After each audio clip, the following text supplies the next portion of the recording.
So hello guys, welcome to Tech Tricks tutorial. Today we're going to talk about the update, how to get ready into raid option in Pokemon Go. So it's a step-by-step guide to follow easily, and don't forget to hit the like and subscribe button. So basically in your raid battles now in Pokemon Go, there's a new feature, it's getting ready. So basically all you have to do is use your raid pass or your premium battle pass or remote raid pass or EX raid pass to join the raid battle. As you can see here, there's one nearby me.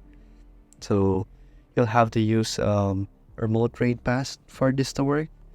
And I don't really have that much coins on me, but I'll show you another picture on how to look like. So first you have to enter and tap your gym. So you can enter. Then next you have to battle, and in there to show your recommended battle party. And right here I'll show you guys.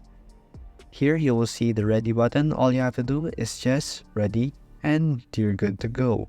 To basically make the lobby much quicker, reducing the time countdown into 10 seconds and 20 seconds.